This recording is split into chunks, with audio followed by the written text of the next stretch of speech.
Hola, bienvenidos a Estuviendo. Hoy os traigo una explicación sobre el mínimo común múltiplo. Veréis, existen muchas formas de hacer, varias formas de hacer el mínimo común múltiplo. Cuando estás en cursos más pequeños de primaria, te explican que el mínimo común múltiplo se puede obtener haciendo los múltiplos de esos números que yo quiero averiguar. Por ejemplo, si yo tuviera el 10 y el 12, y yo quisiera saber el mínimo común múltiplo de estos dos números, podría hacerlo haciendo múltiplos de 10 y múltiplos de 12. Múltiplos de 10 y múltiplos de 12. ¿Cómo se hacen los múltiplos? Pues multiplicando por números naturales estos números. Por ejemplo, 10 por 1 sería 10, por 2 20, por 3 30, por 4 40, 50, 60, por ejemplo, ¿no? Y los de 12, pues lo mismo, 12 por 1, 12, por 2, 24, 36 sería por 3, por 4, 48 y por 5, 60.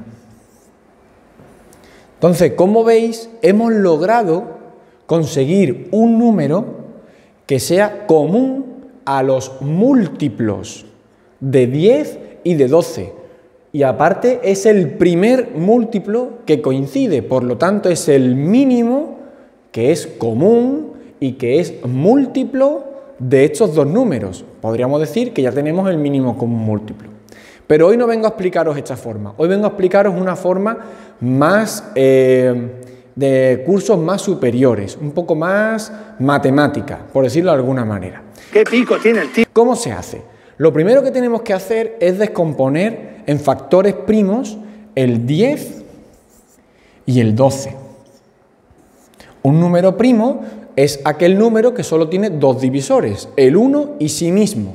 Para descomponer un número en factores primos, primero debemos de saber cuáles son esos números primos que vamos a usar. Los números primos con los que más o menos tenemos que quedarnos son estos: el 2, el 3, el 5, el 7, el 11 y el 13. Estos números son primos porque solo tienen dos divisores, el 1 y sí mismo.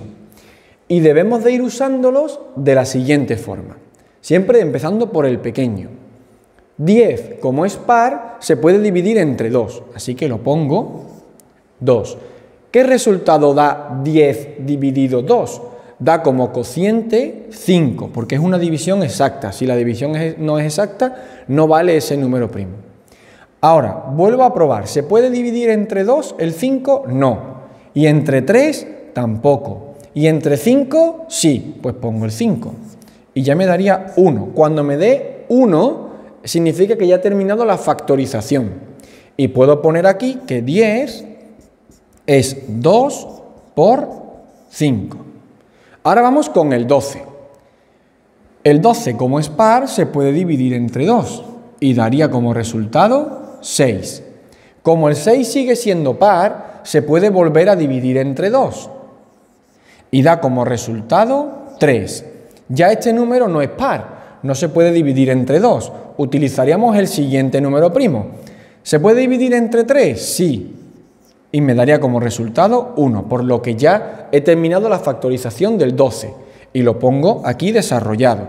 12 sería 2 por 2 por 3, o lo que es lo mismo, 2 al cuadrado, porque el 2 está dos veces, por 3.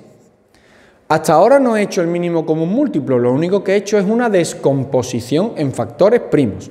Ahora vamos a hacer el mínimo común múltiplo, así se expresa, de 10 y 12. Matemáticamente se expresaría así: el mínimo común múltiplo de 10, entre paréntesis se ponen, y 12.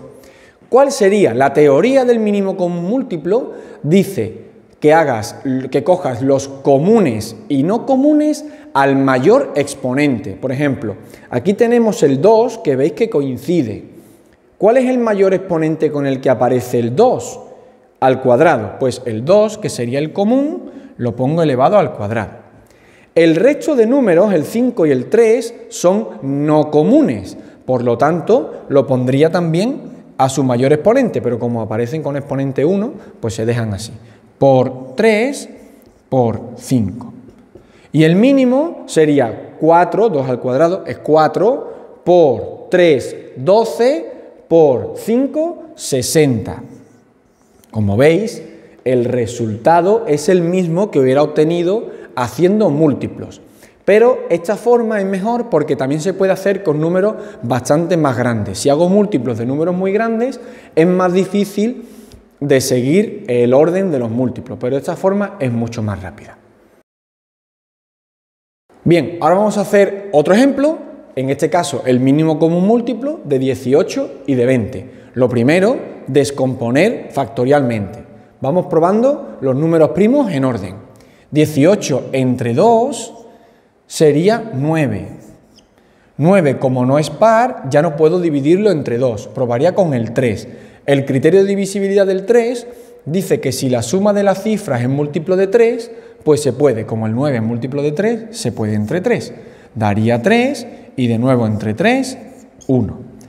El 20, como es par, empiezo otra vez con el 2, me daría 10, de nuevo con el 2, me da 5 y entre 5, 1. Por lo tanto, 18 sería 2 por 3 al cuadrado y 20 sería 2 al cuadrado por 5. El mínimo común múltiplo de 18 y de 20 sería, comunes, sería el 2, el mayor exponente al cuadrado, por 3, también con su mayor exponente que es al cuadrado, por 5. Sería 2 al cuadrado, sería 4, por 3 al cuadrado sería 9 y por 5, ¿vale? 4 por 9, 36, 36 por 5, pues se puede hacer aparte, 36 por 5. 5 por 6, 30, me llevo 3, 5 por 3, 15 y 3, 18, pues 180. Así se haría. Pues hasta aquí el vídeo. Espero que os haya gustado, que os sea útil. Practicad mucho, que es muy importante practicar en este tipo de cosas, sobre todo en matemáticas. Y espero que eso, que os sea útil, que os sirva para vuestras clases. Un saludo, cuidaos mucho, sed felices. Adiós.